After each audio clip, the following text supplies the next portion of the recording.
امن معاہدہ کہیں ناکام نہ ہو جائے اس لیے ڈونلڈ ٹرمپ نے ایک بہت ہی ماسٹر سٹروک کھیلا ہے اور اسرائیل کو باندھ کر رکھ دیا ہے اور اس کی ایران پر حملے کی صلاحیت مکمل طور پہ ختم کر دی ہے۔ اب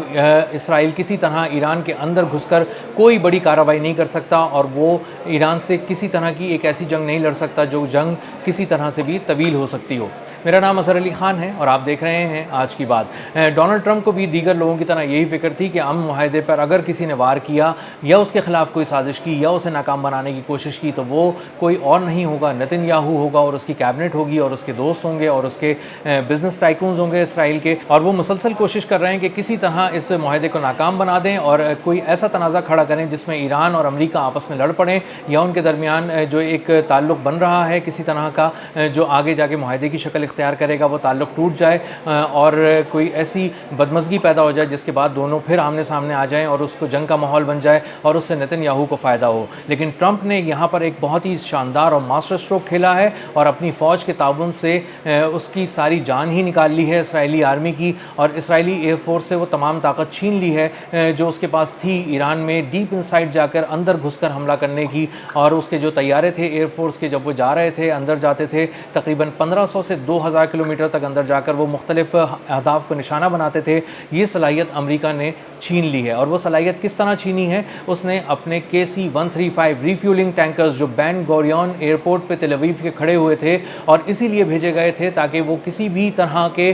حملے میں سپورٹ کر سکیں اسرائیل کو اور ایران کے اندر ڈیپ انسائڈ جا کر حملوں کو یقینی بنا سکیں، وہ تمام KC-135 ریفیولنگ ٹینکرز واپس بلانے شروع کر دیے ہیں اور ایک کے بعد ایک جو ریفیولنگ ٹینکر ہے وہ اس وقت بین گوریون ایئرپورٹ جو تل اویو کا ہے وہاں سے ٹیک آف کر رہا ہے اور امریکہ کی بیسز کی طرف جا رہا ہے اور امریکہ ایک ایک کر کے اپنا ریفیولنگ ٹینکر تل اویو سے نکال رہا ہے۔ اس کا مطلب یہ ہے کہ ریفیولنگ ٹینکرز اب اسرائیل کو اویلیبل نہیں ہوں گے کسی طرح بھی۔ اگر اسرائیل کی ایئر فورس، اسرائیل کی آرمی، نتن یاہو اور اس کی کیبنٹ یہ سوچتے ہیں کہ وہ ایران کے اندر جا کر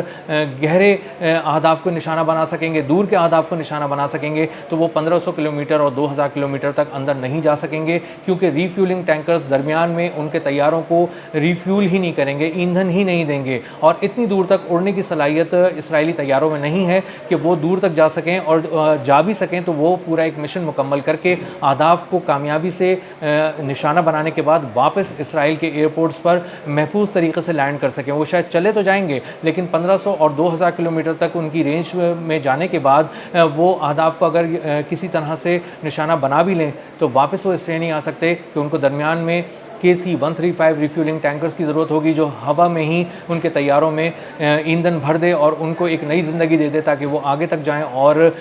گہرے اہداف کو، دور تک کے اہداف کو نشانہ بنا سکیں۔ ڈونلڈ ٹرمپ ایک ایک کر کے ان چیزوں کو واپس لے رہے ہیں اور انہیں اندازہ ہے کہ اگر نتن یاہو کو باندھنا ہے اور اس کی ہر سازش کو جو امن معاہدے کی راہ میں رکاوٹیں ڈال رہی ہے اس کو ناکام بنانا ہے تو انہیں اس کی حملہ کرنے کی صلاحیت کو محدود کرنا ہوگا، چھیننا ہوگا ایران کے خلاف اور ایران میں اس کو جانے سے روکنا ہوگا، لبنان میں اس کی صلاحیتوں کو محدود کرنا ہوگا۔ اور اس کے لیے ایک بہت زبردست اسٹروک جو ڈونلڈ ٹرمپ نے کھیلا ہے اور اس کے بعد جو طیاروں کی یہ صلاحیت اب جو اسرائیلی طیاروں کی صلاحیت محدود ہو جائے گی، اس کے بعد اب جو دفاعی تجزیہ کار ہیں وہ یہ کہہ رہے ہیں کہ ایران کے اندر اب اسرائیل نہیں جا سکے گا اور ایران سے اگر فل سکیل وار کسی طرح شروع کی گئی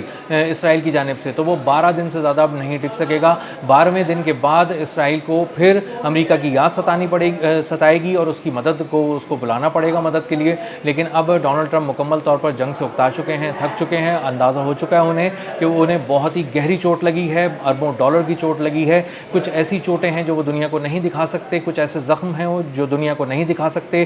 کچھ ایسے حقائق ہیں جنہیں وہ تسلیم نہیں کر سکتے اور انہیں بس اب بات کو دبا کر اور یہاں سے نکلنا پڑے گا، خاموشی سے نکلنا پڑے گا اور یہ کہہ کر نکلنا پڑے گا کہ ٹھیک ہے ہم نے ایران کو سمجھا دیا ہے، ایران کو